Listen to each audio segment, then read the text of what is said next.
बिस्मिल्लाहिर्रहमानिर्रहीम जी वीवर्स, तो आप देख रहे हैं कलमे तथहीर चैनल और मैं हूं मोहम्मद आसिफ। तो आज हम लिखने लगे हैं कुरान पाक की आयत वा तो इज़्ज़ो मंतशा वा तो ज़िल्लो मंतशा। वो जिसे चाहता है इज़्ज़त देता है और जिसे चाहता है ज़िल्लत देता है। तो ये आयत आज हम लिखेंगे ख़त सुलस में। तो आप भी सीखें और ख़ुद भी लिखने की कोशिश करें। तो अब हम लिखते हैं वा तो इज़्ज़ो मंतशा वा तो ज़िल्लो मंतशा।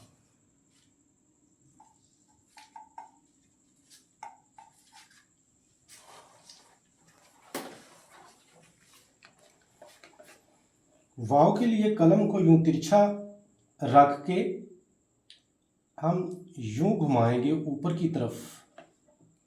ये कभी भी इधर से इधर को नहीं आना, इधर से ऊपर की तरफ ही जाना है।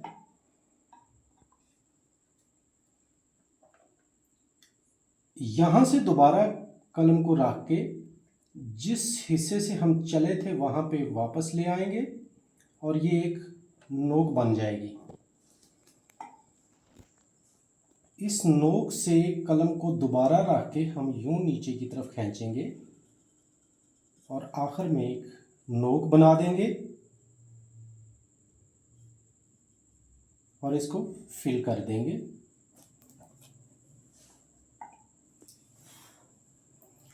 ते के लिए हम यहां से तिरछा कलम को चलाएंगे यूं और यूं तिरछा लेके आएंगे। इसके ऊपर एक कत का ताज डालेंगे और इसके साथ हम ऐन मजमुआ इस्तेमाल करेंगे। यहाँ से नीचे जाते हुए फिर ऊपर आएंगे, फिर यूं इसको मोड़ेंगे और मोड़ के फिर इस हिस्से से गोल करते हुए कलम को वापस ले आएंगे।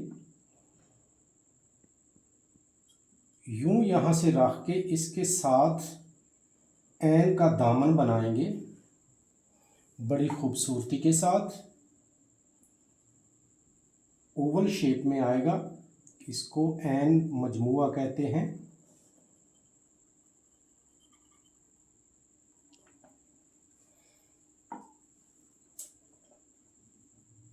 यहाँ से रख के फिर इसको यूं ऊपर की तरफ ले जाएंगे और इसके साथ ये जे जोड़ देंगे। जहाँ से कलम थोड़ा बहुत छूट जाए वहाँ से हम कलम की नोक के साथ उसको भर देंगे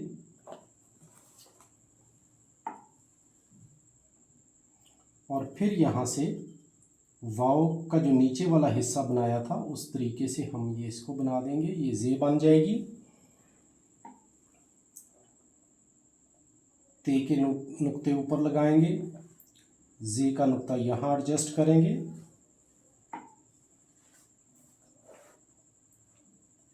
मीम के लिए उसी तरीके से तिरछा कलम को रख के यूं नीचे की तरफ घुमाएंगे, फिर यहाँ से इसको लाते हुए यहाँ से दोबारा से इसको नीचे की तरफ ले आएंगे और नून का दायरा बना देंगे।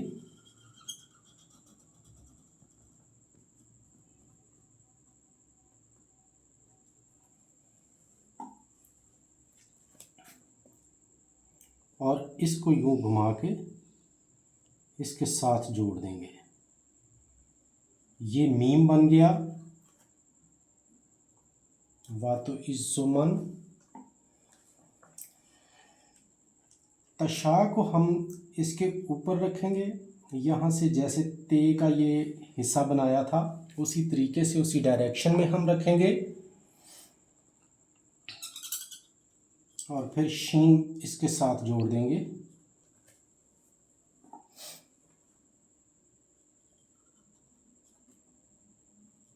और शीन के साथ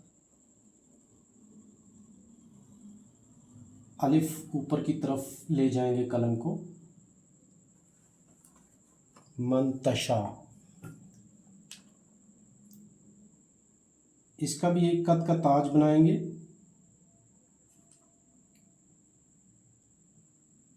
और इसके ऊपर नुक्ते एडजस्ट कर देंगे।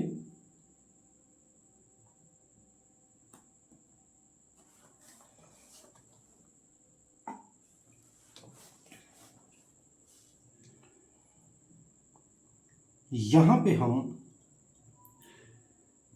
वा तो ज़िल्लो एडजस्ट करेंगे, उसी तरीके से वाव बनाएंगे, लेकिन ये वाला वाव मुरसल था, यहाँ पे हम वाव मजमुआ कर देंगे।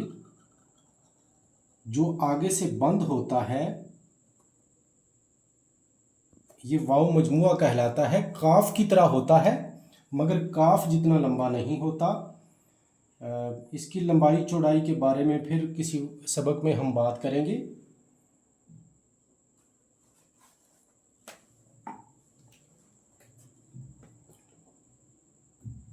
तो ज़िल्लो लफ्ज़ जो है इसके अंदर एडजस्ट करते हुए ते को यहाँ से और यहाँ पे जाल बना देंगे।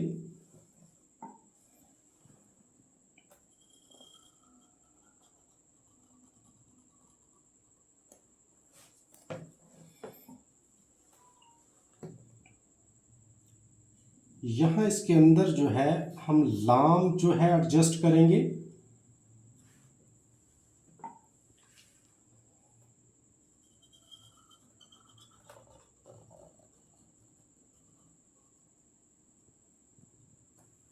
और इस तरीके से अगर जब आप लिख रहे हों जगह कम पड़ जाए तो फिर हम कुछ लफ्ज़ों को ओवरलैप कर देते हैं,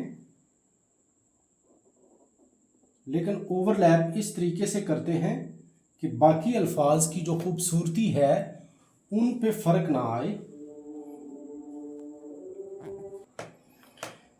तो मन हम यहाँ पे ओवरलैप करते हुए एडजस्ट कर देंगे लाम के ऊपर। तो आप देख रहे हैं कि किसी हरफ की खूबसूरती में फ़र्क नहीं आ रहा। जो ओवरलैपिंग किसी हरफ को डिस्टर्ब करे वो उस तरह की ओवरलैपिंग नहीं करनी।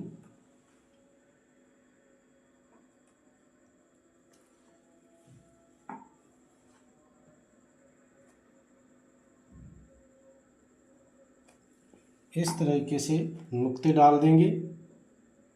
अब तशा व तो ज़िल्लो मन तशा लफ्ज़ हम यहाँ एडजस्ट करेंगे।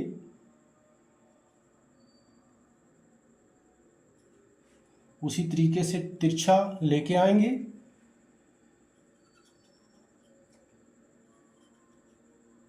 और शीन बना देंगे। अब इस शीन को कशिश देते हुए यूं इसके साथ ले आएंगे, नून के जो ऊपर से होता हुआ ऊपर चला जाएगा। तो इस तरीके से ये कंपोजिशन हमारी आज की मुकम्मल हो गई। अब हम ज़ेर ज़बर पेश की तरफ आएंगे। इस तरीके से हम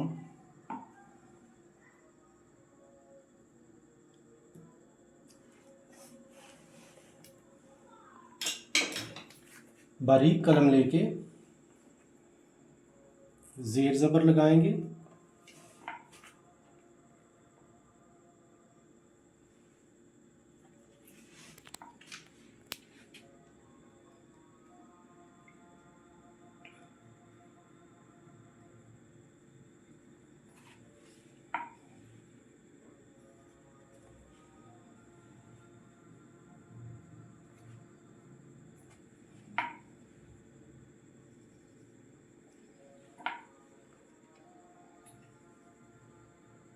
अब ये ते की ज़बर है और ये शीन की ज़बर है। मंतशा ये डबल ज़बर नहीं है। यहाँ पे हम छोटा सा हमज़ा डालेंगे, व तो इज़्ज़ो मंतशाओ।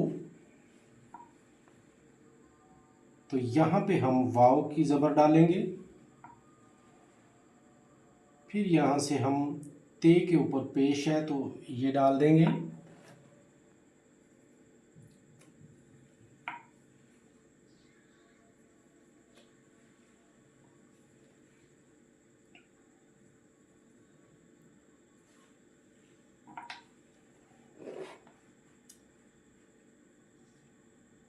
मीम के ऊपर ज़बर है, ये डालेंगे।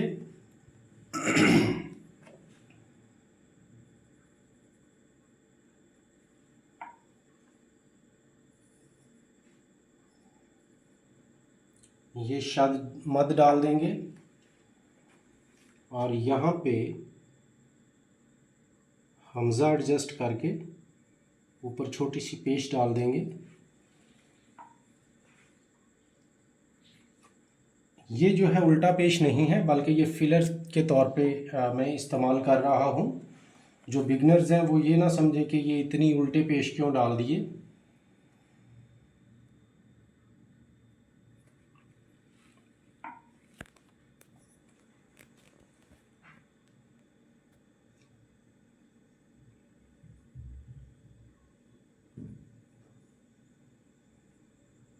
यहाँ हम एक कोने में सिग्नेचर करते हैं।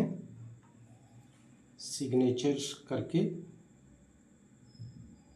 डेट डाल देते हैं। ये आपकी मर्ज़ी के ऊपर है, आप डेट डालें या ना डालें या सिर्फ सन लिख दें। तो जी व्यूअर्स, तो ये आज की हमारी आयत है, वा तो इज़्ज़ो मंतशा वा तो ज़िल्लो मंतशा। उम्मीद करता हूँ आप बहुत कुछ सीखेंगे इससे।